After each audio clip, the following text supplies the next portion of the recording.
Mais pas qu'il y ait trop de questions, qu'il n'y en ait pas assez. Fait que tu vois... Ah, ben, on est servi ce soir. J'ai divisé en deux paquets. J'espère qu'il y a des gens qui ne seront pas trop insultés. D'abord, les incurables. Non, le paquet des questions qui sont individuelles, c'est pourquoi je tousse souvent, des choses comme ça, là. Et puis un paquet un petit peu plus large, un paquet de questions plus larges, plus. Alors je vais piger d'un paquet à l'autre comme ça. Juste finaliser la première partie de la conférence. OK. En essayant de faire ça rapidement. Vous savez qu'en 1 heure de temps, c'est très court. Bon. La majorité donc des maladies et des pathologies qui commencent à intervenir au niveau d'évolution de l'humain, donc du Québécois entre autres, étant donné que ça ne nous sert à rien de poser la question pour l'étranger, sauf si on travaille pour l'Organisation mondiale de la santé, mais ce qui n'est pas le cas, je crois, pour l'instant ce soir. La majorité des pathologies sont des pathologies qui peuvent être d'ordre conventionnel, donc des maladies normales, des maladies qui vont être tributaires de votre mauvaise alimentation, vitale, de votre stress, de votre genre de vie, de votre manque de sommeil, de tout ce qui normalement gère vos vies émotives, vos vies psychologiques et vos vies physiques, donc les pathologies typiques de l'homme ancien. Et on a une autre gamme de maladies qui commence à apparaître et qui est apparue d'ailleurs depuis déjà un bon bout de temps dans la majorité des corps du Québec ésotérique entre autres, donc du bouclier canadien, mais on parle encore du Québec politique pour l'instant vu qu'on est au Québec politique. Et les médecins ont à y faire face régulièrement, mais ce n'est pas tellement le problème. Le problème, ce n'est pas que les médecins aient à y faire face, c'est plutôt que vous ayez à y faire face. Ces maladies vont naître de votre propre évolution. On sait très bien que plus l'homme se conscientise, plus il a à vivre de la souffrance. Hein, on sait depuis longtemps que la souffrance est liée à l'évolution. Avant, quand je comprenais pas, je m'en faisais pas. C'est en plein ça. Maintenant que je comprends, j'ai peur, je suis stressé, je suis angoissé, je me pose des questions qui n'ont pas de réponse. Alors, je souffre. Avant, dans l'Antiquité, lorsqu'une personne de famille mourait, les hommes des cavernes faisaient 3 ou 4, ça finissait là. Si on le bouffait pas, on le laissait là. Hein? Ou on s'en servait comme appât, si on n'était pas cannibale. Mais on n'avait pas on ne vivait pas de cette souffrance de l'évolution. Plus l'être humain se raffine, plus l'être humain apprend à souffrir. Celui qui ne connaît pas la valeur d'une œuvre d'art, d'une peinture par exemple, ne souffrira pas de voir un musée brûler. Il va contempler la flamme. Tandis que le conservateur du musée, ou encore celui qui a appris à connaître ou à vibrer avec ce que l'œuvre d'art tend, disons, à émettre comme onde de forme, lui ne regardera pas la flamme comme étant un spectacle intéressant. Il va plutôt regarder les pompiers, voir s'ils manœuvrent bien. Bon. Alors, plus l'être humain évolue au niveau de sa psychologie, plus il apprendra à souffrir. Plus l'être humain évolue au niveau de sa psychologie, plus il développera des pathologies, donc des formes de maladies qui sont physiques et qui vont l'empêcher d'avancer. Dans l'Antiquité, l'être humain avait été soumis à un bris d'évolution par l'assujettissement collectif à des maladies collectives. Ce qu'on appelle les maladies épidémiques. Toutes les épidémies ne sont maintenant bannies des contextes évolutifs de notre planète, c'est-à-dire les contextes là où on a bouffé suffisamment de viande rouge et de viande blanche pour avoir un corps mental suffisamment élaboré, suffisamment avancé, de façon à ce qu'on ait une science médicale qui maintenant permette justement la répulsion des phénomènes épidémiques. Lorsque l'être humain va de plus en plus vers une évolution dans une conscience individuelle et non pas individualiste. Présentement, on a une conscience collective individualiste et l'homme nouveau, lui, aura une conscience individuelle, mais qui sera à tendance écologique, donc à tendance collective, collectiviste. Lorsque l'être humain va de plus en plus vers cette tendance individuelle, automatiquement, il va se désassujettir, donc se déconnecter des phénomènes épidémiques. Il va donc commencer à avoir ses propres petites maladies à lui.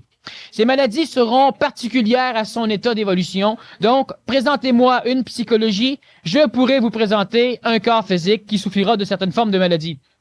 On pourrait même déterminer ou diagnostiquer à un moment donné l'état évolutif de l'être humain par rapport à son corps physique, donc par rapport à ses maladies.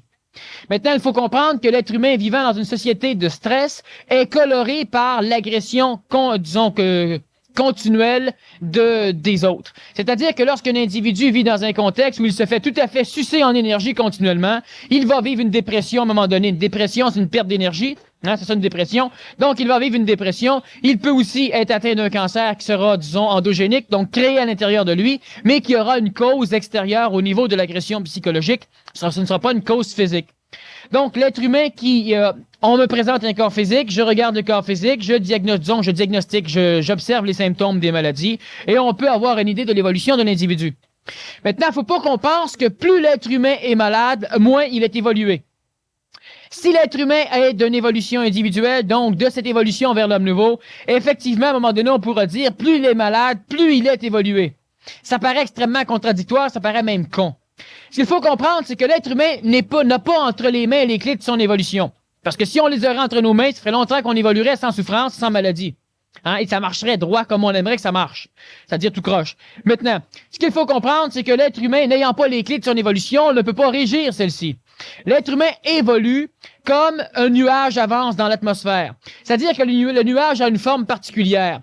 Maintenant, la forme ne reste pas la même lorsque le nuage avance. Alors, il y a des parties du nuage plus avancées qui, à un moment donné, semblent rétrograder parce que les vents poussent plus sur les côtés du nuage, hein, en périphérie. Alors, à un moment donné, le nuage se déforme, il avance différemment. Les molécules du nuage qui étaient en arrière finissent par se retrouver en avant ou en bas. Et lentement, le nuage a une progression. L'évolution de l'homme est de la même nature. Alors, à un moment donné, vous avez de la patience. Soudainement, la patience semble prendre du retard, tandis qu'une autre partie évolue.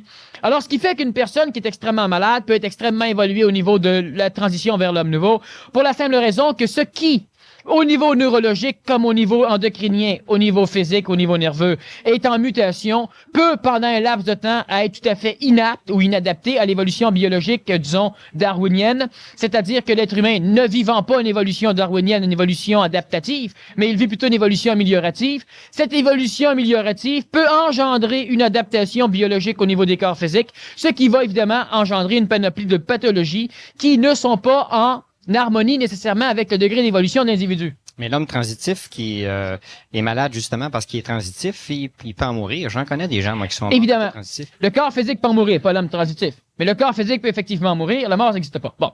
Alors, bon, on reviendra là-dessus à un moment donné et tu viendras m'interviewer, ça t'intéresse. C'est au mois d'avril.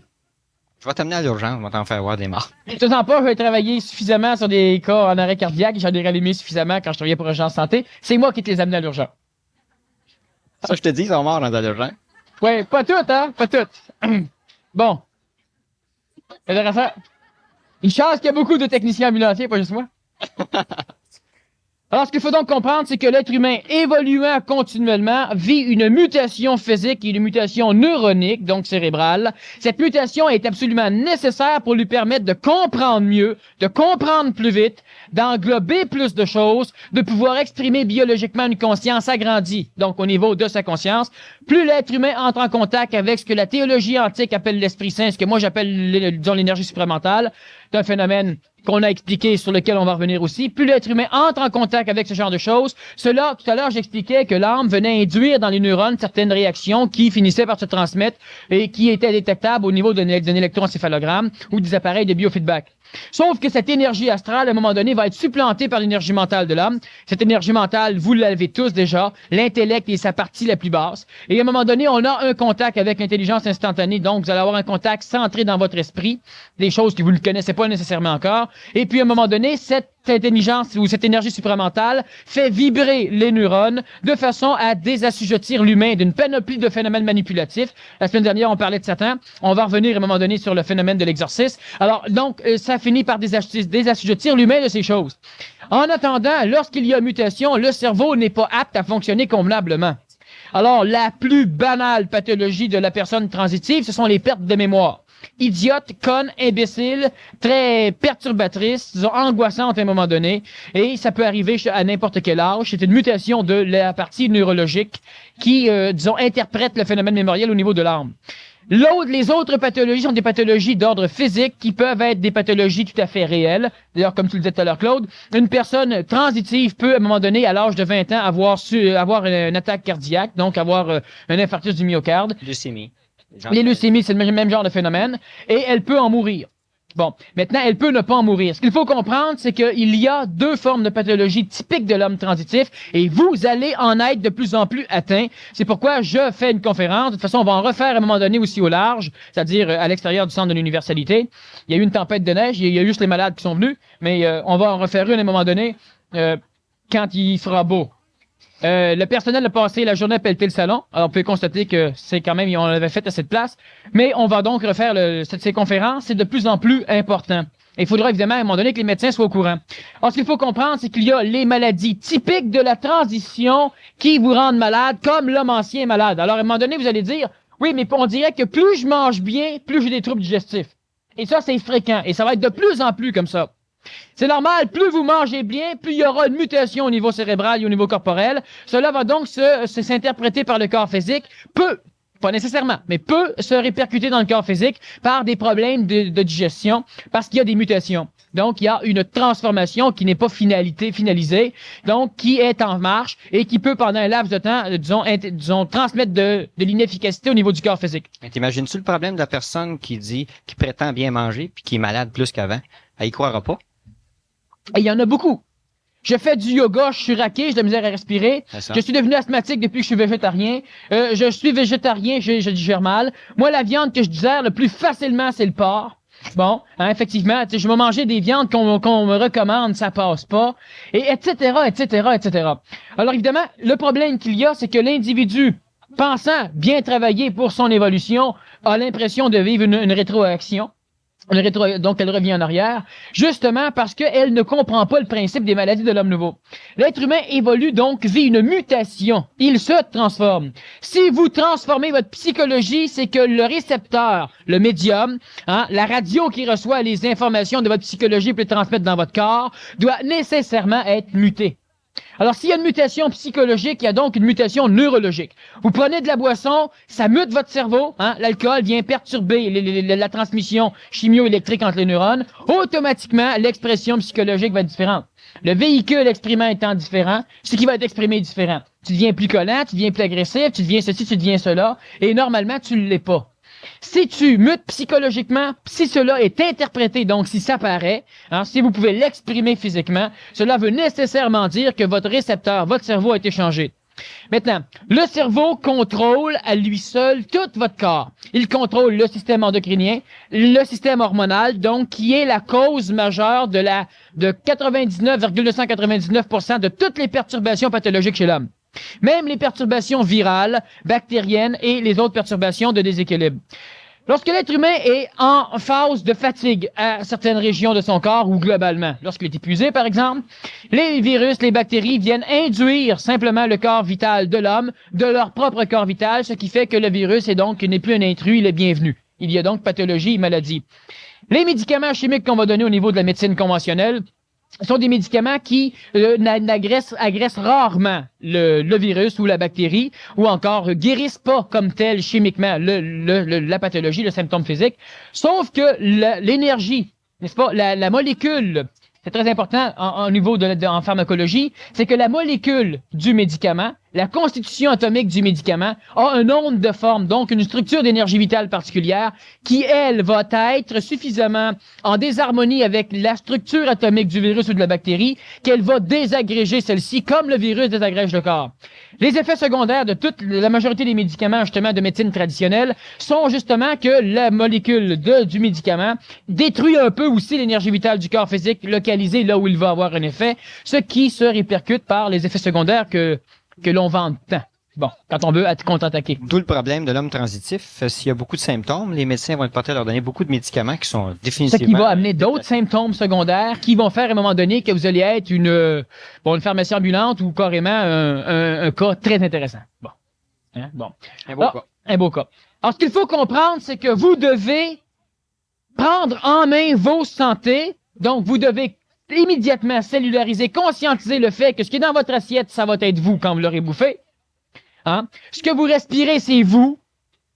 Bon, pas philosophiquement, là. Je suis toute l'atmosphère de la Terre. Et non, pauvre Newt, t'es pas toute l'atmosphère de la Terre. Sauf que les molécules d'oxygène que tu respires vont être dans ton corps à un moment donné. Alors, si tu respires du radium, si tu respires un petit peu d'uranium, si tu respires du gaz carbonique, si tu respires de l'arsenic en même temps, ben ça aussi, ça va être quelque part chez toi.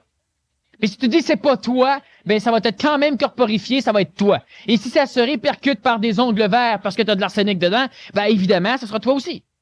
Que tu t'aimes ou non, que l'ego s'aime pas, ça ne change rien. Donc, l'être humain, de plus en plus, donc plus l'être humain se conscientise, plus l'être humain aurait, disons, avantage à manger des choses vivantes, à respirer convenablement, à se payer le luxe de vacances. On a déjà parlé souvent en conférence de toute façon. Et de plus en plus, l'être humain doit s'arranger pour rire, pour s'amuser. Parce que l'évolution devient mauditement plate, et lorsque l'évolution devient plate, l'ego se sent insécure dans son maudite évolution, on pourrait dire dans son hostie d'évolution. Plus l'ego est insécure, parce qu'à un moment donné, ne posez pas ces questions-là, là je m'y pose, j'en dors plus. Bon. En sérieux. Il se prend exactement au sérieux. Et plus cela va aller, ça devient ce que j'appelle la fièvre de l'évolution. Il y a donc une fièvre au niveau de l'âme qui va têter au niveau du corps physique, engendrant la majorité des maladies de conscientisation, toutes les maladies reliées effectivement à l'homme nouveau, ou à la mutation vers l'homme nouveau. Alors, ce qu'il faut comprendre, c'est que plus l'être humain rit, plus il induit dans son ego la sécurité, c'est le fun, on rit. Il y a une bombe qui tombe, tu ris. Donc, en partant, là, tout va bien.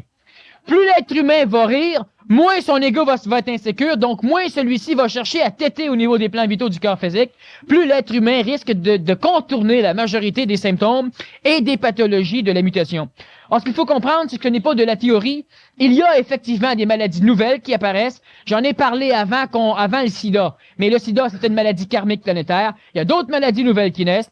Les médecins vont évidemment travailler là-dessus parce qu'il y a quand même un bon paquet de médecins qui veulent faire un bon travail. Puis il y en a d'autres, évidemment, qui ne font que le travail. Bon, c'est sûr. Maintenant, il y aura de plus en plus de maladies nouvelles. Il ne faut pas penser que la médecine douce est la solution aux maladies nouvelles. La médecine douce date de plus longtemps que la médecine chimique. Donc, la médecine douce va traiter la majorité des maladies typiques de l'homme ancien. Mais elle sera souvent inefficace au niveau des maladies transitives.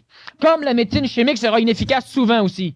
Alors, lorsqu'on va voir un médecin chimique, il veut nous guérir. Et lorsqu'on va voir un médecin de médecine douce, il veut nous guérir. Et si les deux ne savent pas ce qu'on a, ils vont quand même nous traiter. Faites-vous-en pas.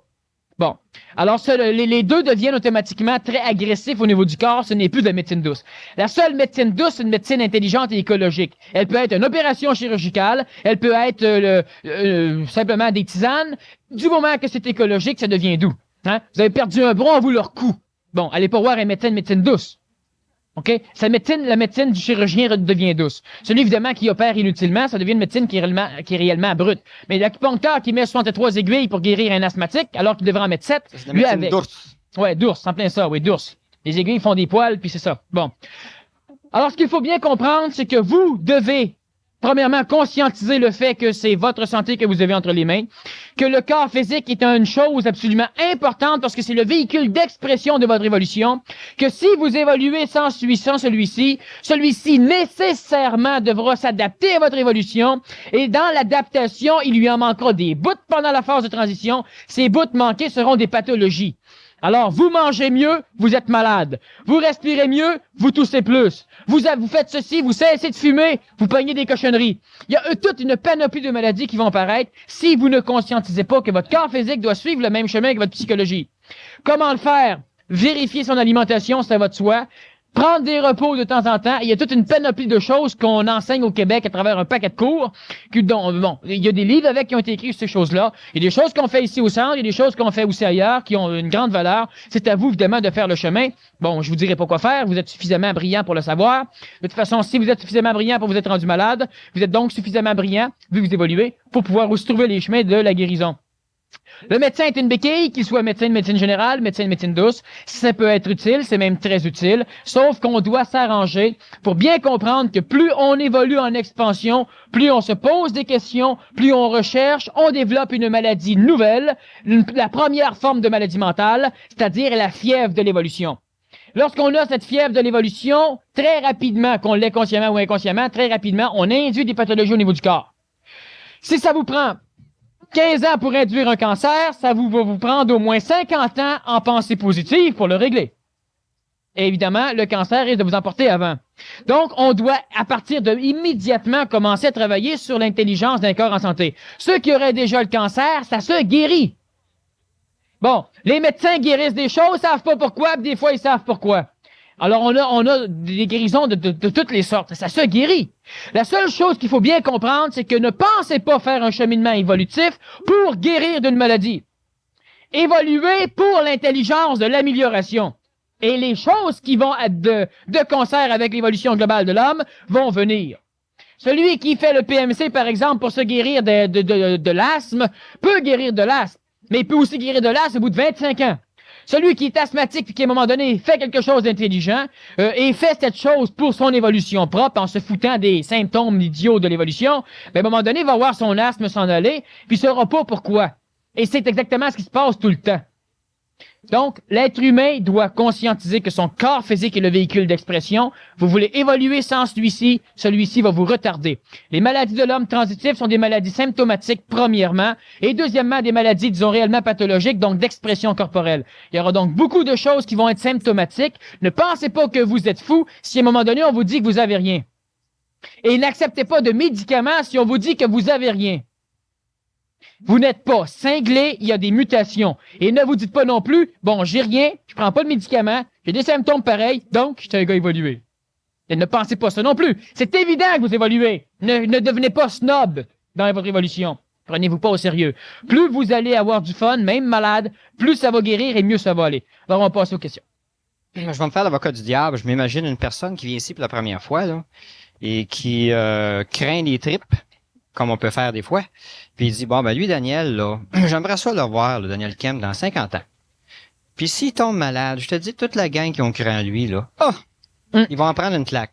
Autrement dit, quand tu parles, c'est toute une responsabilité que tu prends là. Bon, premièrement, non, c'est... Quand le médecin dit à son patient, « Cesse de fumer, tu vas mourir », le médecin a raison. Est-ce que le patient doit se dire, « M'arrêter de fumer, attends de voir dans 50 ans s'il a arrêté, parce que si j'arrête, lui, il arrête pas. » Ben, jamais te fait fourrer. Absolument pas. Quand le dentiste il ouvre la bouche du bonhomme ou de la bonne femme, il dit, « T'as une carie, là. » Le patient, il dit, « Ben non, avec tes dents, toi. » Il dit pas ça. L'autre peut avoir 8 dentiers dans sa bouche. Peut avoir, hein, un requin. Bon, les dentistes sont requins. Alors, ça n'a rien à voir. Alors que moi, dans 50 ans, tu sais, on dit souvent, est-ce qu'il dit, est-ce qu'il fait? Les grands maîtres. Prends les grands Les maîtres. grands maîtres, c'est tous des cons. Ils sont tous pognés puis attendent après l'humanité pour évoluer. Les grands maîtres, qu'est-ce qu'ils ont fait? Ils ont vécu une évolution à un moment donné. Ils ont eu un contact avec l'intelligence supramentale, donc avec l'esprit. Ils se sont pris au sérieux là-dedans. Il y avait suffisamment d'ego qu'à un moment donné, ils sont devenus supérieurs à l'humanité, mais juste trop égoïsés pour vouloir justement garder leur pouvoir sur l'humanité. Et puis ils sont restés confinés au sein de la Gartha et de Shambhala au centre de la Terre, ce qu'on appelle l'enfer traditionnellement.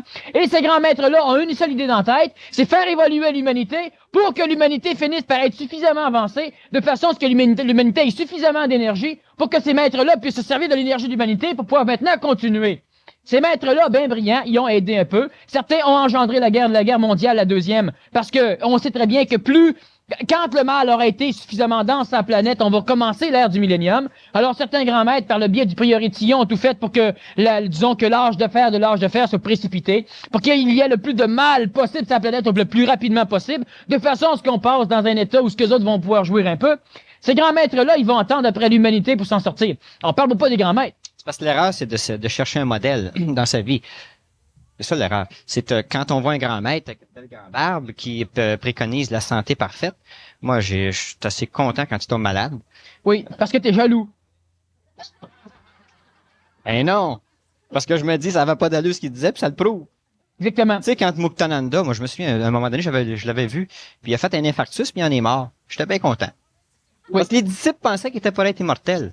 Exactement. Le seul phénomène qu'il faut comprendre, ce n'est pas parce qu'un médecin dit que la santé, ça existe, que si lui tombe malade, il meurt, que la santé n'existe pas. Un grand maître peut, à un moment donné, avoir un Q, donc avoir une information, parce qu'il y a un paquet de grands maîtres sur la planète, de grands maîtres. Pas des grands maîtres, mais disons de maîtres, hein, n'est-ce pas, avec des disciples, là, des collectionneurs d'armes en évolution. Bon, ces grands maîtres, qu'est-ce qu'ils ont fait? La majorité des grands maîtres avaient, évidemment, une information au niveau de l'intelligence qu'eux autres ne conscientisaient pas. Il y a Krishnamurti qui l'a conscientisé, il y a Homère qui l'a conscientisé, Aurobindo à peine vers la fin, lorsque justement il est mort de maladie. Bon. Et on a quelques personnes, on en a quelques-uns au Québec avec qui le conscientisent. Alors, ces personnes ont une information, ils ne la conscientisent pas nécessairement, ils la transmettent parce que la transmettant, ils s'en auto-énergisent. Ils ont besoin de disciples parce qu'ils têtent l'énergie des disciples de façon à pouvoir grimper. Les disciples ont besoin d'un maître pour pouvoir se faire supporter. Donc, ça crée un écosystème relativement intéressant, tout va bien. Et à un moment donné, le maître peut évidemment flancher, mais ça n'empêche pas que le maître était né d'une... Regarde les maîtres que tu me parles, sont mauditement plus vieux physiquement que moi. D'accord? Bon. Alors, ils n'ont pas un corps génétique qui peut supporter ce que moi je peux supporter. Lorsque ces bonhommes, à un moment donné, rentrent en contact avec certaines connaissances, disons, de l'intelligence, leur corps physique doit muter. Et s'ils n'ont pas un corps génétique suffisamment puissant, ben, il peut évidemment y arriver à un moment donné où ils seront détruits physiquement. Alors, dans l'antique religion, on dit très bien que qu'on ne peut pas regarder Dieu en face sans devenir aveugle et même sans mourir. Eux, justement, donc, ont été des martyrs de la conscientisation. Le Nazaréen a été le premier qui a pu, justement, supporter ce genre de choses. De toute façon, on va revenir à un moment donné sur le phénomène du Nazaréen dans d'autres conférences qui viennent. Alors, ce qu'il faut bien comprendre, c'est que on dit, bon, Daniel Kem, est-ce qu'il va être ceci, est-ce qu'il va être cela? Moi, je dis simplement que si vous mangez mieux, vous allez être mieux. Que je mange mal, ça vous regarde pas. Parce que ce que je vous dis est un fait. Bon, je dis que si vous faites ceci, ça va donner cela. Que je le fasse ou non, ça vous regarde pas. Parce que ce que je dis est un fait.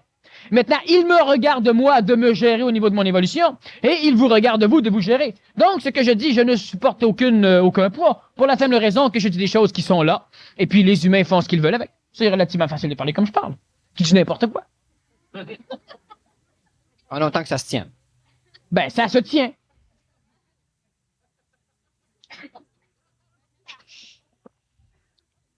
Feu. Dans le cas d'une vraie maladie physique, virale ou autre, où les cellules sont atteintes et pour laquelle les médecines n'ont aucun remède, comment peut-on espérer guérir si on mange déjà bien et que la maladie continue depuis 6 mois? Imposition des mains, traitement d'énergie, acupuncture, réflexologie, Parfait. etc., etc. Bon, ce qu'il faut comprendre, premièrement, l'homme nouveau ne sera pas atteint de maladie. Deuxièmement, l'homme nouveau aura suffisamment d'énergie vitale que ça va pisser à travers de lui. Hein? Ça va rayonner dans un terme plus spirituel. Donc, l'homme nouveau aura effectivement la possibilité d'engendrer des guérisons à l'extérieur. Bon, les médecins vont évidemment être les plus contre. Vous savez que si le Nazaréen reviendrait sur la planète présentement, l'école de médecine le ferait enfermer pour pratique illégale. Bon, c'est pas? Alors évidemment, il y aura donc des transformations au niveau social à un moment donné. Ce qu'il faut surtout comprendre, c'est qu'il y a 2 sortes de maladies. Il y a une maladie qui est reliée à un karma planétaire. Une maladie qui fait que parce que vous êtes un être humain corporifié dans un véhicule humain, vous êtes assujetti à une collectivité pathologique, vous pouvez attraper des maladies. Les maladies sexuelles sont les premières formes de maladies karmiques planétaires, entre autres. Et il y a d'autres sortes de maladies qui sont typiquement reliées à votre cheminement évolutif. Si à un moment donné, un homme nouveau, ou si à un moment donné, un guérisseur qui aurait suffisamment d'énergie magnétique pour pouvoir réellement induire, comment ça marche la guérison? La guérison, simplement, c'est qu'à un moment donné, vous manquez d'énergie vitale au niveau mémoriel, vos cellules n'ont plus la puissance de se structurer selon leur code génétique, donc selon ce qui a été orchestré au niveau de la procréation, et à un moment donné, il y a une pathologie. Lorsque le magnétiseur vient, tout ce qu'il fait, c'est qu'il transfuse de l'énergie vitale chez vous. Il n'y a pas besoin de connaître les maladies. L'énergie vitale transfusée fait qu'automatiquement, le code génétique est restauré et les maladies guérissent. Dans le cas du Nazaréen, sa puissance était suffisamment grande pour opérer une mutation rapide, donc instantanée. Or, ce qu'il faut comprendre, c'est qu'il y a des maladies qui ne doivent pas être guéries et il y a des maladies qui le doivent. Donc, la personne qui évolue, qui mange bien et qui voit, par exemple, un processus pathologique se continuer chez elle, elle doit, premièrement, et ça, c'est extrêmement chiant, c'est l'un des points les plus difficiles à admettre au niveau de la personne transitive, c'est qu'elle doit remettre entre les mains d'elle, de sa conscience, de son intelligence, tout son processus de guérison. C'est-à-dire elle peut aller voir les médecins, ça va de soi, c'est la première chose à faire, on commence par ce qui est plus facile, médecin, médecine douce, et elle doit, à un moment donné, savoir que de toute façon, son cheminement, il est évolutif et elle doit mettre ses énergies dans l'amélioration de son être-té plutôt que dans la cure de son corps physique dans lequel elle s'identifie. Autrement dit, ce que je veux dire, c'est que lorsque l'être humain devient malade, à un moment donné, il y a des personnes qui font le programme Maître Contrôleur et qui arrivent à un niveau de conscientisation à un moment donné qui les oblige à avoir une conscience plus vaste tout en ayant encore une partie égoïque. Alors, ils se prennent au sérieux. Et il leur arrive des choses absolument effarantes. C'est exactement ce qui arrive dans la majorité des cas des pathologies de la personne transitive. La personne va dire, c'est comment ça se fait que prenons l'exemple de la leucémie. La leucémie, il y a beaucoup d'enfants qui ont la leucémie et ce ne sont pas les plus imbéciles qui ont la leucémie. Sauf que le processus de mutation, parce que les parents, la leucémie, ça va disparaître d'ici peu de toute façon. Et c'est une maladie qui n'était pas extrêmement courante dans l'Antiquité. Donc, plus les parents sont capables d'engendrer un corps physique génétiquement solide, ce qui va être réincarné à l'intérieur de ce corps ne démolira pas le corps pendant la maturation. C'est ce qui arrive dans la majorité des pathologies infantiles. Bon, des pathologies d'ordre, disons, assez grandiose. Je parle pas des pathologies karmiques, là, comme la picote, puis ces affaires-là, là. Bon. Alors donc, l'être humain qui vit ce genre de phénomène ici doit savoir qu'il y a des maladies qui sont typiquement reliées à son état mutatif, donc ils ne peuvent pas être guéris. Ça va être délicat, tu sais. Est-ce qu'on peut avoir de l'espoir? Ben évidemment, parce que premièrement, ou bien vous allez en mourir, hein, c'est important, ça va arrêter là, ou bien à un moment donné, et c'est ce qui arrive dans la majorité des cas. Quand je parle mourir, je parle du corps physique, ça va de soi. Donc, dans la majorité des cas, ce qui va arriver, c'est qu'après un grand laps de temps où ce que tu luttes contre, cesse de l'énergiser, oublie-la un peu. Occupe-toi-en, disons, terre à terre, mais philosophe pas trop sur ta maladie. Et lorsque l'être humain, lorsque la partie mutative qui induit cette maladie, ça peut être ses murs, puis on guérit les bosses. Miracle. Alors donc, il ne faut pas s'en faire, mais il faut tout faire pour la guérir, sans s'en faire. Donc, on doit la guérir mécaniquement avec ce que la science permet aujourd'hui, toutes les sciences, douces ou non, et on ne doit pas s'en faire, donc on ne doit pas triper émotivement sur sa maladie, on doit donc persister à vivre une évolution et ces pathologies se régressent d'elles-mêmes. Ceux qui ne le croient pas, vous ne le croyez pas, ceux qui, à un moment donné, veulent, de toute façon, vous allez en faire l'expérience, ceux qui sont suffisamment patients pour se dire, bon, ben, puis merde, c'est comme ça, alors le médecin me dit de prendre ça, je prends ça, ça donne rien, l'autre, il me pique là, ça donne rien, alors moi, je vais continuer à vivre, sacrebleu, je vais dire, s'il me reste encore 15 ans, mais au moins les orchestrer pour que ça serve à quelque chose, puis au moins, à un moment donné, si effectivement ce que je dis est vrai, parce que dans l'amélioration de votre condition humaine, vous allez changer des choses, ben, faites-vous-en pas, la maladie, elle va régresser, puis elle va s'en aller. Pas 56 solutions. Il y en a une. Ben, il y en a deux. Elle t'emporte ou tu l'emportes. Puis plus souvent qu'autrement, on va l'emporter. Sauf si on panique. On l'induit. Faut pas prendre la maladie au sérieux, mais il faut agir sérieusement. Comme toute l'évolution. L'homme doit tout faire sérieusement, mais l'homme ne doit pas se prendre au sérieux. Tandis qu'aujourd'hui, on se prend au sérieux, puis le reste, on s'en fout. Pourquoi trouvons-nous bonnes des choses, entre autres des aliments, des loisirs, des activités, qui effectivement ne nous conviennent pas? Parce que lorsque vous étiez suffisamment anégoïsé, lorsque vous étiez, disons, jeune, vous n'aviez rien en mémoire et on vous a instruit de ces mémoires, ce qui fait que cela est venu s'agglomérer au niveau de votre ego, cela est venu... Cela faisait partie du monde connu chez vous. Cela sécurisait votre ego. Automatiquement, on aime, parce que l'être humain est un être qui n'est pas instantané. L'homme nouveau devient instantané, donc vit dans le présent immédiat. Les mots sont même un peu malhabiles pour le définir. Et tandis que l'être humain vit dans son contexte mémoriel, automatiquement, il recherche toujours à revivre des choses qu'il a vécues. Ça peut être des événements, comme ça peut être des stimuli. Alors, automatiquement, lorsqu'on a commencé à bouffer de la crème glacée à l'âge de 2 ans, ben évidemment, il y a de fortes chances qu'on aime ça tout le temps. À un moment donné, on peut finir par s'en écœurer. Preuve de la mutation au niveau du corps. On ne goûte plus de la même façon. C'est pour ça qu'on s'écœure. À un moment donné, on peut revenir à pouvoir y goûter parce que les choses se sont rajustées. Bon. Lorsque l'être humain a été induit de certaines choses, il finit par rechercher les mêmes stimuli. Ça fait partie du monde du connu. Bon, alors il jouait au tennis, à un moment donné, il peut plus jouer au tennis, ben il va aimer le badminton, il va aimer le ping-pong. C'est le même genre de stimuli. Ça peut être simplement la compétition qu'il recherche et ce stimuli émotif peut l'amener dans des sports qui sont mauvais. Alors pourquoi l'être humain, donc, va faire des choses qu'il n'aime, qui ne sont pas intelligents? C'est parce que lorsqu'il a été construit au niveau de l'âme, il n'avait pas d'intelligence et maintenant, vu qu'il fait référence à ses mémoires, automatiquement, il fait ce qu'il a toujours fait, même si à un moment donné, ça en devient stupide. Il y a autre chose, l'être humain est collectif et il est manipulé par une conscience collective. On va y revenir la semaine prochaine dans le mystère des secrets de Fatima et on en a parlé la semaine dernière au niveau des mécanismes de Satan. Comment faire pour savoir ce que le corps physique a besoin pour se nourrir? Être à l'écoute? Y a-t-il des analyses disponibles pour savoir si nous sommes en carence ou en surplus d'éléments essentiels?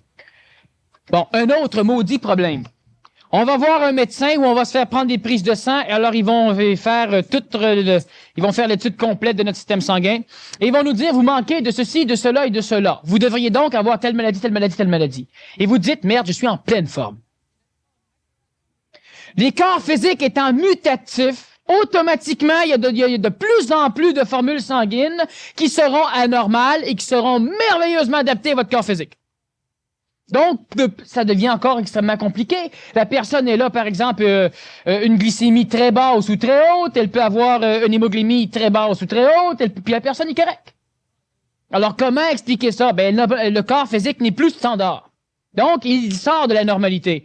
Alors, ce qu'il faut faire, il y a un livre présentement qui est en train d'être écrit par des personnes justement qui font le programme Être contrôleur, un livre sur l'alimentation pour l'homme nouveau. D'ailleurs, il y aura prochainement un séminaire donné par un docteur justement qui parlera de l'alimentation.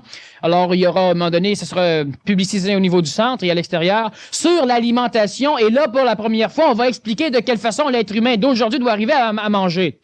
Le livre va expliquer quoi? Le livre ne dira pas s'il contient une carotte. Puis là, tu dis, crème, j'ai besoin de calcium, alors je vais regarder, tu sais, la banane a du potassium, bon, tu sais, bon. Non. Parce que ce qu'il faut comprendre, c'est que la carotte, elle contient ceci, mais la carotte chez Provigo, chez Stamberg, qui a été engraissée aux engrais chimiques, contient tout à fait autre chose. Bon. Alors, ce qui fait que ça n'a aucune valeur.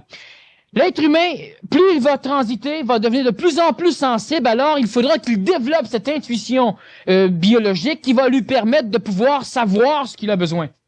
Et on parlait à un moment donné de la femme enceinte. La femme enceinte, elle, le petit en dedans bouffe un paquet de choses chez elle, d'un coup, elle a besoin de concombre.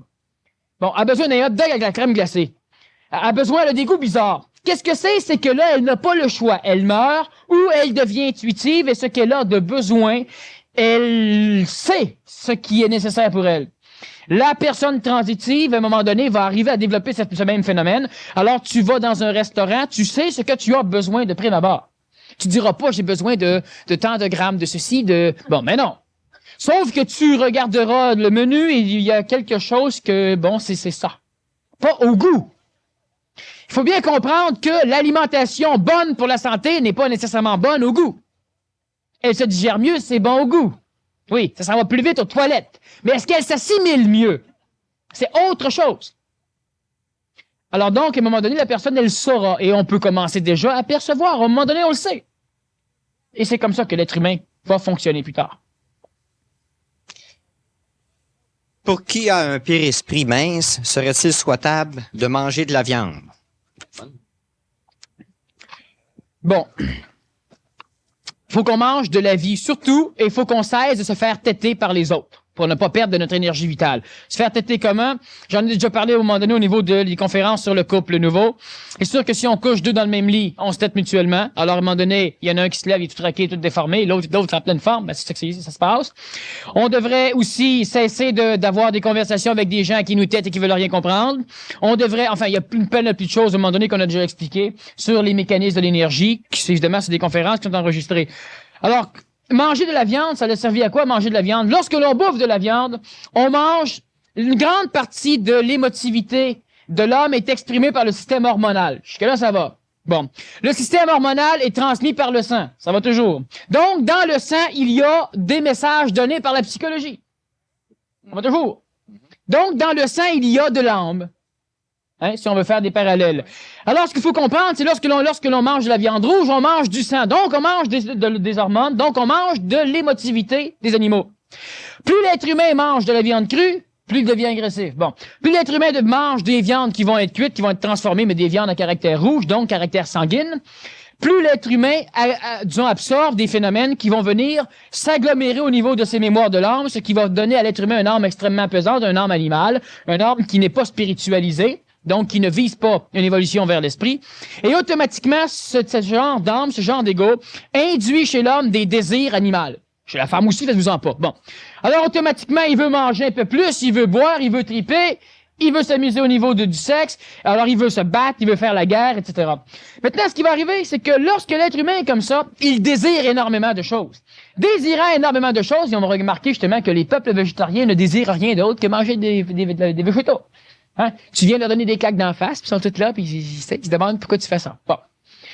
Justement, ils ne peuvent pas être donc ils deviennent des esclaves de l'humanité. Ils deviennent des tiers-mondes, entre autres. Bon. Alors, ce qu'il faut comprendre, c'est que celui qui mange de la viande, lui, a des désirs. Ayant des désirs, il veut vivre ces choses et la vie le frustre royalement. Le frustrant royalement, il est obligé de confiner ses désirs dans une région de son âme qui est périsprique, donc qui porte le nom de l'intellect à un moment donné et du mental par la suite. Plus on a de désirs et plus on se voit, disons, frustré au niveau de nos désirs, plus on réfléchit pour arriver à essayer de les aboutir. Donc, on développe la conscience mentale chez l'homme. Et c'est pourquoi les peuples qui ont mangé le plus de viande sont les peuples nord-planétaires, entre autres, et sont les peuples qui, présentement, sont les puissances à l'échelle du monde. Et c'est dans ces peuples que va naître l'homme nouveau. Et par la suite, lorsque cela sera suffisant, lorsque le mental aura été suffisamment énergisé, l'homme va cesser de manger de la viande. Savez-vous quand est-ce que vous devez devenir végétarien? Quand vous ne pouvez plus la digérer, la viande. On ne devient pas végétarien par philosophie. Ça n'a pas de sens. Quand ça se digère plus, c'est le temps. Le corps est muté, ça marche plus. Là, on digère d'autres choses. On mange une chose, puis ça marche. On n'est pas malade. Le médecin va vous dire, juste ça, c'est pas suffisant. Tu sais, dit-il, vous avez raison, puis continue à en manger. À un moment donné, on sent que le feeling, puis ben, hop, on a le goût de la viande à soir. On recommence, ça, on a besoin là. Ça marche comme ça, l'évolution. Très, très facile, sans complications, puis sans demander l'opinion nécessairement aux autres. Alors donc, l'évolution, on parle donc de la viande. Le périsprit a une tendance. Et effectivement, la viande a une tendance à grossir le périsprit, mais en même temps, elle rend l'être humain beaucoup plus orgueilleux, beaucoup plus violent, beaucoup plus proche de ce qui le constituait avant. On dit les instincts animaux, c'est pas des instincts animaux, les animaux n'ont pas les instincts aussi barbares que l'humain. Ce sont réellement des instincts humains, mais qui viennent de la base de la création de l'homme. Quelle attitude nous proposez-vous d'avoir face à la vie pour éviter les maladies? Et deuxième question, selon vous, le positivisme serait-il la bonne façon de penser pour se protéger des maladies de l'homme nouveau? Bon, j'ai déjà dit que être positif, c'est la même pathologie qu'être négatif. Bon, alors voir les choses mauvaises d'une façon négative ou les voir d'une façon positive, c'est refuser de les voir comme elles sont. Très important.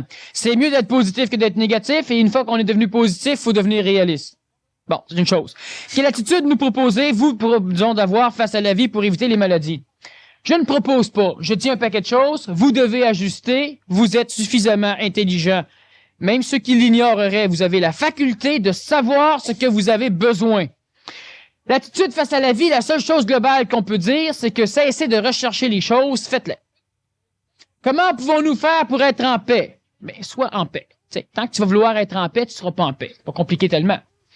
Très facile à dire et en même temps très logique. Maintenant, comment l'être humain peut y arriver? Face à la maladie, je crois qu'on connaît suffisamment toutes les causes de la maladie. Mais on reste toujours manipulé par une panoplie de phénomènes au niveau de notre âme, au niveau des contextes, disons, de l'âme planétaire, donc des contextes collectifs, ce qui fait que continuellement, on perd sur notre conscience intelligente. On n'est pas écologique, on n'est pas conséquentiel face à soi. Ce que j'expliquais dernièrement au niveau d'un cours, c'était que essaye le plus souvent possible, puis qu'à un moment donné, tu sais, tu as une pomme, je donne un exemple bien banal, tu as une pomme, tu as l'impression que la pomme, tu devrais la manger, puis en même temps, tu as un gros morceau de gâteau. Bon, plein de crème fouettée, puis tout ça. Bon, tu sais, bien décoré avec ton nom dessus, tu sais. Là, tu regardes la pomme, puis tu vois le gâteau. Tu sais, tu as le feeling, je dis. Un exemple, tu aurais, par exemple, le feeling que c'est la pomme, il faudrait que tu manges. Et puis là, ça résiste en tabarnouche. Qu'est-ce qu'on devrait faire pour évaluer convenablement? Mange le gâteau, puis laisse la pomme là. Règle ton cas. Bon, puis à un moment donné, tu mange le gâteau encore. Arrête de lutter, parce que tant que tu luttes, tu induis que l'autre a de l'espoir de gagner. Donc, en perdant, tu perds. Puis à un moment donné, bah, c'est le gâteau de torieux, là, ça la pomme aujourd'hui. Voilà, facile, facile, facile. Là, l'évolution marche, puis vous riez. Puis 2-3 jours après, la pomme, c'est devenu facile, je sais pas pourquoi. Toute l'évolution se fait comme ça. Essaye souvent, puis lutte pas trop. L'être humain se fend derrière pour lutter. Faut que j'arrête de fumer. Non, essaye souvent. Pense-y souvent. Tu sais, trouve que c'est con de fumer. C'est con, mais c'est bon. Parfait. T'es pas prêt. Puis à un moment donné, c'est con, puis c'est pas bon. Puis 2 semaines après, j'ai recommencé. Ben oui, la phase y va comme ça. Il faut que ça essaie de se casser la tête. Et ça marche tout seul. L'attitude, c'est quoi l'attitude? Tu sais ce qui doit être fait, puis tu sais comment t'es pogné. Bon, cesse de lutter. C'est pas de se contrôler, c'est con de se contrôler. Tu sais, t'as un bouton, là, tu le contrôles, tu l'arraches tous les jours. Mais vas-tu passer ta vie à l'arracher? C'est ça le contrôle de toute la phénoménologie de l'homme au niveau de son évolution. Alors, à un moment donné, bah, tant pis. Mais essaye, dis-toi pas, bon, je suis pas capable, regarde la pomme, je suis faite. Ça, c'est con. Mais non, la pomme, laisse-la là. Ça sert à rien, je la mange pas. Laisse-la là. Puis tous les fois, essaye, puis observe, tu perds. Puis à un moment donné, tu vas gagner. L'être humain va se dire, ben, fait 20 fois que je perds. Tu sais, mon concept me disait qu'après 20 fois, je te finis. C'est ça, l'être humain qui dit, tu sais, qu'après 6 ans, s'il n'a pas appris le piano, c'est qu'il est con. Mais non, s'il serait mis 300 ans, peut-être, même là. Alors, continuez toujours à avoir les mêmes attitudes et voyez ce qui est intelligent, puis allez juste voir si vous êtes prête, puis vous n'êtes pas prêt, ben c'est parfait. La fois d'après, allez voir encore tout d'un coup, vous changez. L'être humain qui, à un moment donné, veut plus se réessayer, il change, mais il veut conserver l'idée que lui ne change pas. Et c'est con. Comment ça, tu fumes plus, là, depuis quand? Bon, tous vos amis vont s'organiser pour, évidemment, vous empêcher d'évoluer. Tu sais, ah, t'es devenu végétarien, là, tu manges rien que de l'arbre, tu sais. Bon. Non, à soir, ça me tente pas de manger de viande. Ah, parce que ça frustre ton énergie, je pense. Bon. Tout ça, c'est la conscience collective. On en a parlé lors des mécanismes de Satan, puis on va revenir de toute façon sur les prochaines conférences sur ces phénomènes-là, où justement, on a une panoplie de forces d'involution qui empêchent l'humain d'avancer. Mais ça, c'est pas grave. Amusez-vous un peu, puis essayez, puis manquez votre coup, puis essayez, puis manquez votre coup, puis à un moment donné, essayez, puis trouvez-le. Vous allez réussir. Puis 2, 3 semaines, 2 ans après, vous allez encore manquer votre coup, parce que l'évolution, c'est pas gagné à jamais. C'est vivant. Alors, il faut continuer à vivre, puis on chemine, puis c'est le fun. Ça, c'est l'attitude qu'il faut avoir. Ça, c'est une très grande clé de vie, ça. Ben, c'est évident. Je le dirais pas sans ça. C'est au cas que tu n'avais pas compris ce que c'est, ça. Est-ce la mémoire de l'émotion qui gonfle le père-esprit ou si la mémoire mathématique la gonfle aussi? Toutes les mémoires la gonflent.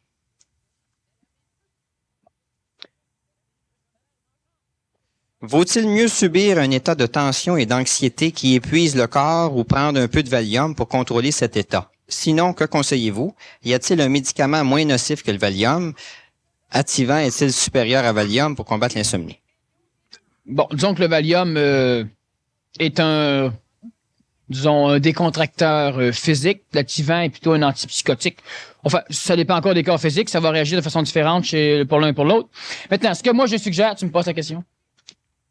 On permet d'en connaître plus sur la personne qui la pose. C'est intéressant. Bon, au niveau du Valium, premièrement, c'est évident que entre deux choses, on choisit la moins pire. Le problème, c'est que le Valium est une drogue, comme d'ailleurs l'Ativan ou comme d'autres phénomènes dans le genre, ce sont des drogues psychologiques. Le corps physique ne devient pas, disons, drogué. Enfin, ça prend réellement un corps particulier, puis ça peut prendre énormément de temps. C'est une drogue psychologique. On vient pour se coucher, puis on est stressé. Automatiquement, on est insécure, et là, on a besoin de notre pilule. C'est pas le corps nécessairement qui en a besoin. Ce qu'il faut comprendre, c'est que lorsque on prend un Valium, ou lorsqu'on prend ce genre de choses, tous les médicaments sont des médicaments qui agissent au niveau biologique. Enfin, les médicaments qu'on avale biologiquement. Agissant au niveau biologique, c'est qu'elle interdise l'expression de vos problèmes dans le corps physique. Cela ne veut pas dire que le problème, il est réglé. Elle interdit son expression. Bon. Alors, ce qu'il faut donc comprendre, c'est que si ça peut nous permettre de regagner en énergie parce qu'on dort, génial. Lorsqu'on a suffisamment d'énergie, il faut maintenant se prendre en main. Puis on met pas les Valium dans la pharmacie au cas où que. On les prend, on les met aux poubelles. Fini là, dans la toilette. Bon. Et puis on tire la chaîne, hein, s'il vous plaît. Bon. Il y a du monde qui sont capables de... Alors, ce qu'il faut donc comprendre, c'est que les Valium, c'est parfait, c'est génial, ça dépend simplement de votre niveau de départ. Mais sachez une chose, c'est qu'il y a tout ce qui provient de l'extérieur et qui doit être répété continuellement ne vous amènera jamais à une liberté. Que ce soit un Valium, que ce soit une technique subliminale de relaxation, que ce soit des cassettes de relaxation, que ce soit ce genre de choses, si tu es toujours confiné à te servir de l'extérieur pour arriver à un état particulier qui donne un symptôme de l'évolution, l'être humain est un esclave. Alors, vous devez être vos seuls maîtres. On ne doit pas devenir un esclave. L'être humain est déjà suffisamment son maître esclave, l'homme ancien, qu'on doit, à un moment donné, le transformer. Ce qu'il faut comprendre, c'est qu'on part, bon, on shake, on a des problèmes, bon, on prend un peu de Valium, ça va. À un moment donné, on commence à se prendre un peu plus en main. On veut aller dormir. Et là, on se fait charrier par les phénomènes astraux, par la conscience collective. Ça passe dans notre tête, ça peut pas arrêter. Hein, preuve que l'être humain est manipulé, qui n'est pas son seul maître.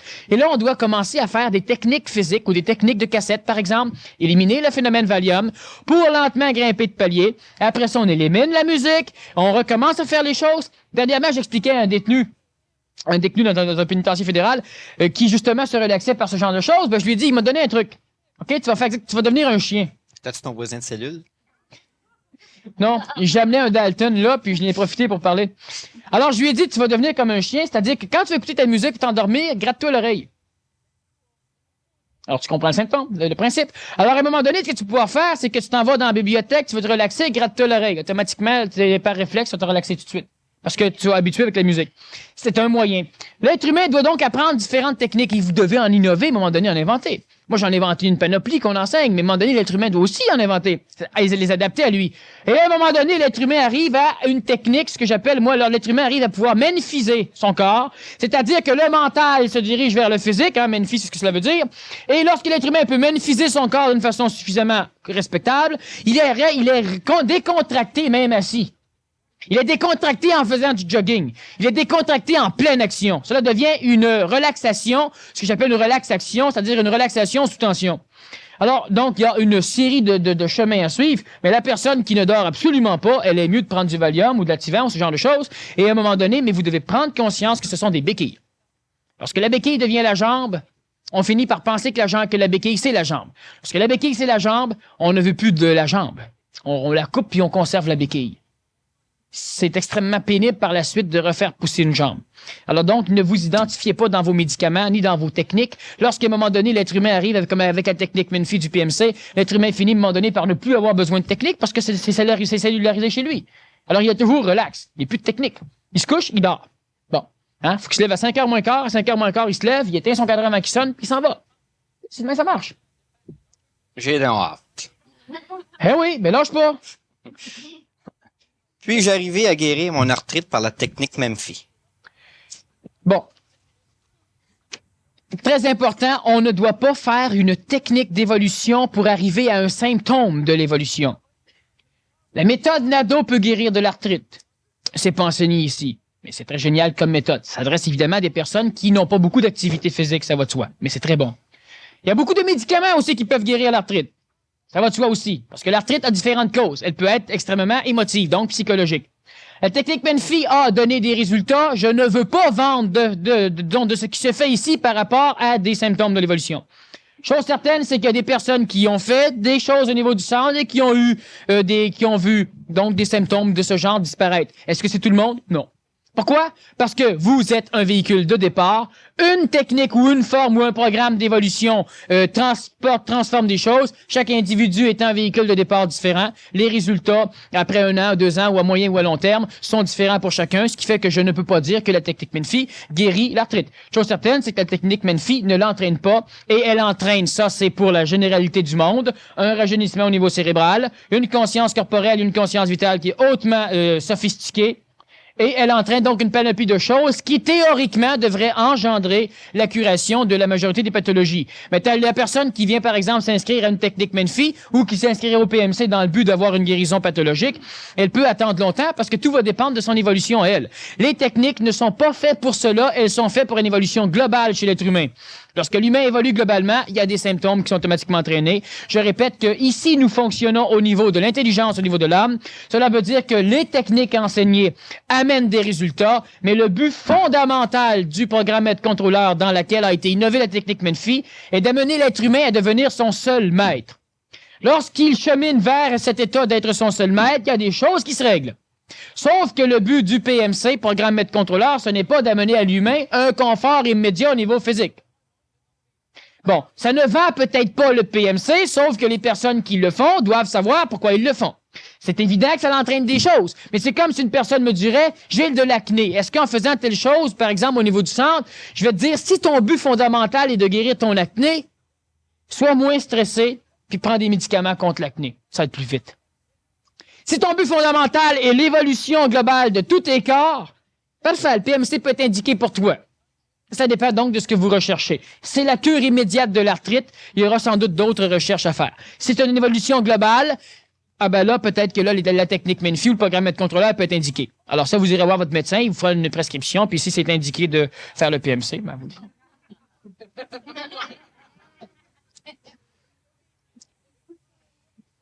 Ceux qui sont conscients qu'ils prennent l'énergie des autres, est-ce qu'ils nuisent à leur évolution et à l'évolution des autres? Quelle est la relation vis-à-vis de la loi cosmique? La loi cosmique, elle dit que vous devez vous occuper de vos oignons. La loi du monde des affaires dit la même chose. Je suis un vendeur, je dois vendre au meilleur prix. Tu es un acheteur, tu dois acheter au prix le plus bas. Maintenant, tu dois savoir que je dois vendre à un prix relativement intelligent pour pouvoir continuer à vivre, sinon je ne vendrai plus, donc tu ne pourras plus l'acheter. Et je dois savoir avec que si je te ruine en te vendant trop cher du premier coup, tu ne viendras plus acheter, donc je n'aurai plus d'acheteur, donc je vais me ruiner moi aussi. Cela veut simplement dire que on doit chacun jouer son rôle. Si je suis un têteux d'énergie et que je tête Claude, tant que Claude se laisse têter, j'ai le droit de le têter. La journée que Claude va décider de fermer les portes, je risque d'en souffrir en maudit, sauf si j'y suis préparé. Alors, celui qui se laisse têter, celui qui tête, les choses vont bien. Celui qui tête est frustré parce qu'on ne veut plus qu'il tête, lui souffrira et maintenant, ça le regarde lui, tandis que l'autre, maintenant, se libère. Un peu comme quand on dit que Adam et Ève, le phénomène, bon, Ève a pris une pomme, elle l'a offert à Adam, puis Adam l'a accepté, puis peut-être patata. Donc, c'est Ève qui a engendré disons, la décadence de l'humanité. Bon, évidemment, c'est très imagé quand on parle de la Genèse. C'est très symbolique. Mais si on veut juste prendre l'exemple, c'est la faute de Ève. Ben, quand le bonhomme, il a pris la pomme, là, ben, ça devait être sa faute aussi. C'est pas plus compliqué que ça. Moi, je te tête, tu te laisses têter, c'est de ta faute, pas de la mienne. Si je suis conscient que je te tête, tu te laisses têter, c'est encore de ta faute. Mais quand tu voudras plus te faire têter si j'en souffre, fais-toi-en pas si j'en souffre, si tu regardes même pas ma souffrance. C'est de ma faute, c'est mes oignons. L'humain se laisse continuellement manipuler par, justement, l'émotivité vécue par autrui. Ouais, mais là, j'ai décidé que je me faisais plus têter, là, il fait des crises, là. Qu'est-ce que je fais? Ça le regarde, les crises. Ben, il veut me battre. Ben, déménage. Ou continue à te faire têter. Ben, chacun doit s'arranger. Alors, si vous têtez et vous le savez, c'est de votre job. Sachez une chose, c'est que tant qu'on prend l'énergie d'autrui, on s'y assujettit. Lorsqu'à un moment donné, on arrive à la générer de soi-même, ben, évidemment, on devient libre. Mais au niveau des lois karmiques ou écologiques, ça ne dérange pas. C'est l'autre qui se fait têter. J'en ai une bonne ici. Comment savoir si notre cerveau rétrograde? Bon, premièrement, ça n'a aucune importance de se poser cette question parce que s'il est rétrograde, il va continuer à rétrograder. Et surtout qu'à un moment donné, l'humain va pouvoir se dire « Je perds la mémoire, donc il rétrograde. » L'autre va dire « Je perds la mémoire, donc je mute. » Bon, chacun son point de vue. Le cerveau, il va rétrograder en ce sens que s'il ne peut plus exprimer les contextes qui le manipulent normalement, il devient rétrograde. Une personne qui a de la difficulté à faire bouger son corps parce qu'elle, par exemple, elle tremble, une personne qui perd la mémoire régulièrement, on a différentes maladies au niveau du corps physique justement qui entraînent ces choses-là, hein? Ce n'est pas un cerveau qui rétrograde, c'est un cerveau qui, à un moment donné, agit mal. Et tout le reste du cerveau reste là. Quand je parle d'un cerveau qui rétrograde, je veux parler de maladies qui attaquent directement le cerveau. Ça peut être un cancer cérébral, par exemple. Ça peut être une tumeur qui, à un moment donné, par sa prolifération, finit par comprimer le cerveau. Ça peut être des symptômes d'accident. Un cerveau qui a rétrogradé. La majorité des cas, disons, d'épilepsie traumatique. Le cerveau a rétrogradé pendant un laps de temps. Mais le cerveau peut maintenant continuer son évolution. Faut pas penser que parce qu'on a eu une régression cérébrale que c'est fini. Une thrombose cérébrale va entraîner une régression cérébrale. L'Alzheimer. L'Alzheimer, c'est justement une partie du cerveau qui est en contact avec la mécanicité astrale, qui commence à perdre de cette affinité à vibrer au plan astral. Tout le reste du cerveau reste là. Pourrait fonctionner, mais la personne ne le sait pas. Et on peut à un moment donné avoir un problème. La paralysie cérébrale, c'est quoi? La paralysie cérébrale, d'ailleurs, Alzheimer va donner un peu le même phénomène à un moment donné. On aura de l'auto-induction neuronique qui va engendrer des petits spasmes, qui va engendrer, mettons, un dérèglement corporel. Et on devrait annihiler cette partie cérébrale. Bon, il y a différentes techniques, différents moyens médicaux avec qui le permettent. Lobotomie entre autres, mais disons qu'il y a des moyens plus intéressants qui sont de plus en plus offerts au niveau de l'humain, des techniques. Et il y a donc une panoplie de choses qui peuvent être faites. Tout ce qu'il faut comprendre, c'est qu'il n'y a à peu près pas de régression normale cérébrale. La seule régression qu'il y a, c'est dans la personne qui vieillit à un moment donné. Ce qui va arriver, c'est si elle n'entraîne pas son cerveau, c'est que toutes les neurones qui normalement fonctionnent meurent à la longue, et vu qu'elle n'a pas reprogrammé les autres neurones qui restent vivantes, bien évidemment, elle perd la mémoire, elle perd le contact social, elle devient ce qu'on appelle sénile.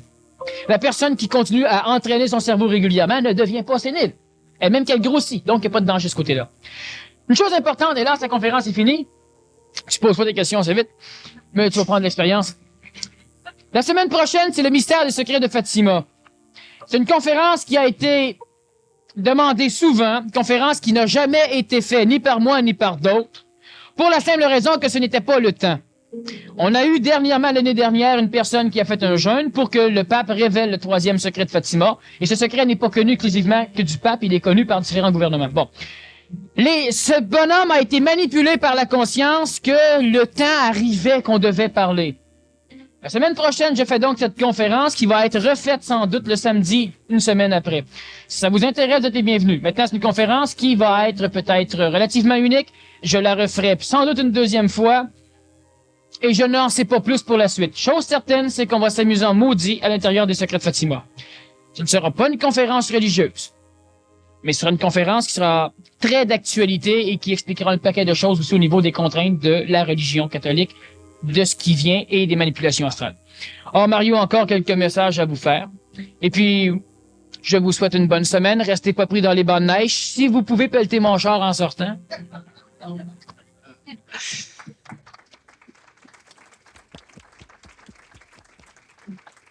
Donc, je ne fais que répéter certaines informations.